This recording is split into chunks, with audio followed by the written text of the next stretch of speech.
grounding is essential for protecting, the solar energy. And also, the systems need to be, protected against lightning strikes and damage, basically. So again, you can you can't actually stop strikes, but you can help give, the voltage a direct path to ground.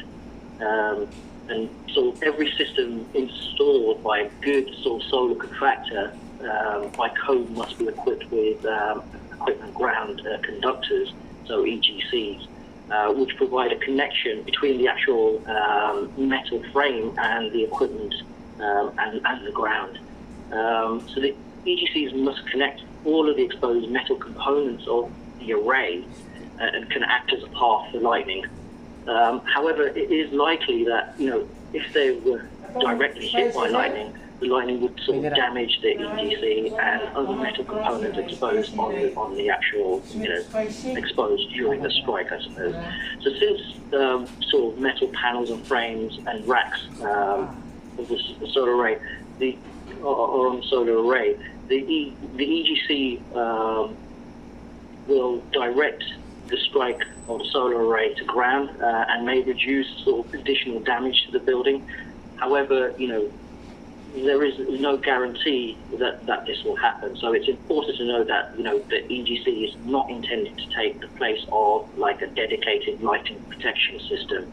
And therefore, both should be installed and maintained if you want to mitigate, the effects of sort of lightning strikes and sort of high energy conditions.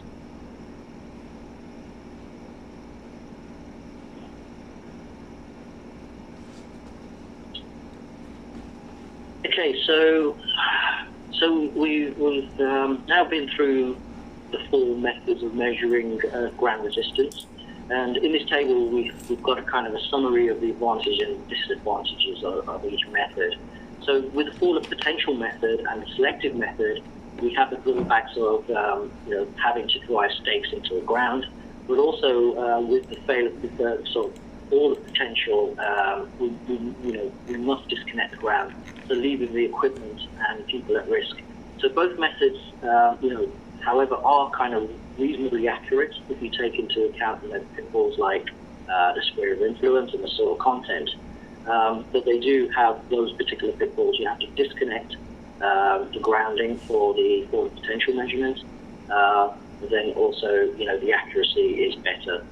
For both the stakeless and the two-pole method, when they're performed, the ground in place, they don't require the stakes, so they're quicker and safer methods, but both will not be as accurate as obviously the actual the forward potential method.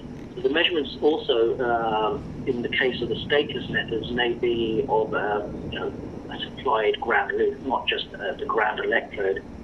This is also the case with two-pole methods, where you're unable to judge the integrity of the earth electrode. So with the other two methods, the stakeless method, does give you kind of good sort of factors where you can actually make measurements and make them on a system without stakes, but they do have their drawbacks in that you need a ground loop, obviously, and you'll be taking a measurement of the full system. Hi, Jit. Gracelyn again. Hey, Gracelyn. Okay, so based on the 4 methods that you have shared, right, we have another interesting question from the audience. He's asking if there is a best method or a best combination of methods to reduce ground resistance on pylon tower. To reduce? Yes, reduce.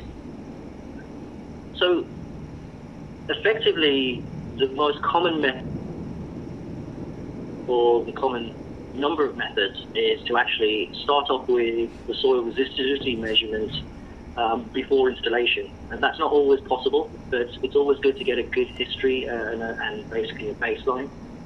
So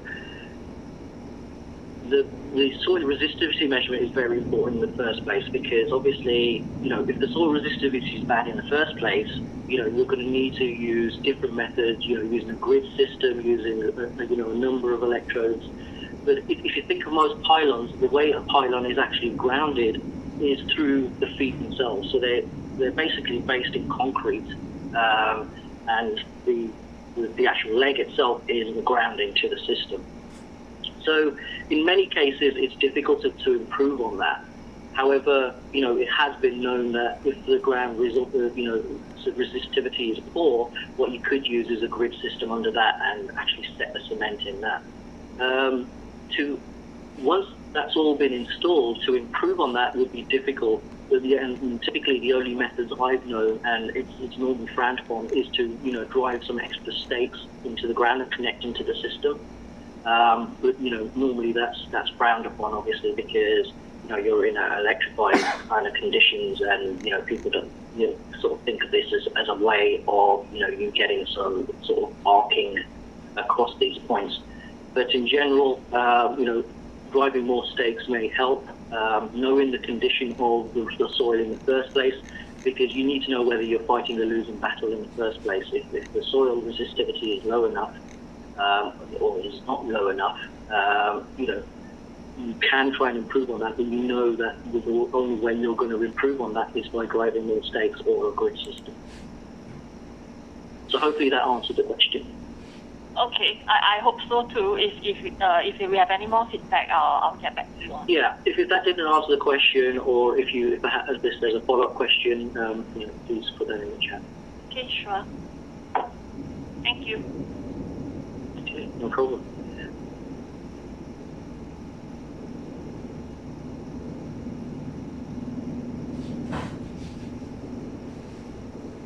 Okay, so this is actually the last slide. So here's basically an overview of the different testers that are out there and the different methods. So it's an overview of the earth ground instruments available for Fluke and their functions. And you can see that the 1630-2, which is the ground clamp, is popular in most industries, and it's so easy to use to get sort of parallel resistance readings. But obviously, it can't be used for measurements like soil resistivity checks, etc. So it depends on the use. Typically from a maintenance perspective, they're very good. But obviously, if you're an engineer who makes soil resistivity measurements to look at the overall picture before installing a grid, an electrode or a grid system, you're not going to be able to do that with the actual the clamp, the ground resistance clamp. If you look at the different models, so as obviously you go up in model, you get extra functionality. The 1623 and 25 obviously allow you to perform all the measurements, and what the 1625 has over the 1623 is that it has an internal memory. So obviously, if you're trying to do soil resistivity measurements and you want to make a number of measurements, which then allows you to plot a graph to give you a good idea of what soil resistivity is and the best point for it, obviously having a memory helps. Also, the 1625 has AFC, which is auto frequency changing. As we said before, sometimes when we're actually making measurements, especially in areas where there's a lot of electrical pylons, etc., you could get a lot of electrical interference in the ground. And to get over that, to mitigate that, the 1625 automatically changes its frequency to try and make sure that they're not affecting the measurement itself. So that's the last slide. So thanks very much for everyone coming to this webinar. Appreciate that. And I'd like to open it up to questions.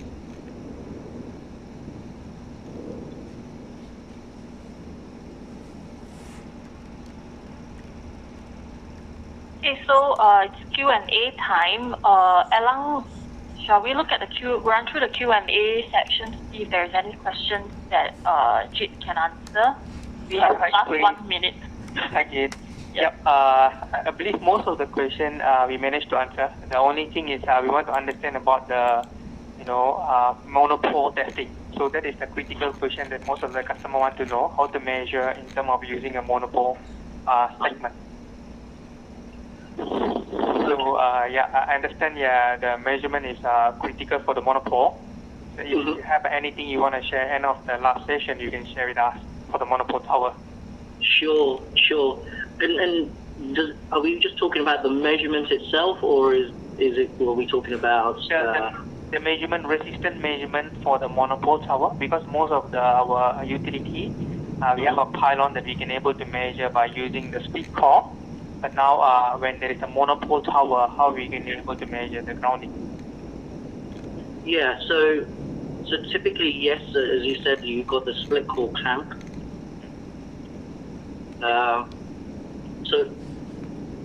So what you would typically do, yes, is try to use that split core clamp. What I do know is, pylons are getting bigger, so the split core clamp won't necessarily fit all of them.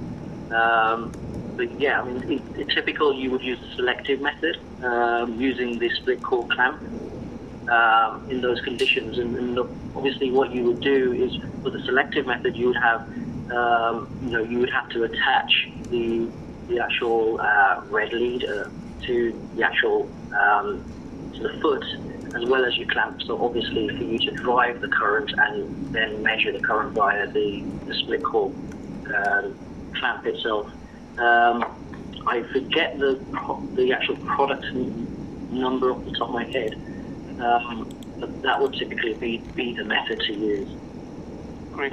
So what I can do from my end is I'll take note the customer name, and also I will collect the contact number. I will work with them to understand more details on the measurement, and we can able to advise them the correct method. Absolutely, and yeah, it'd be good also to get an idea of what type of arrays they come across, and the size of them.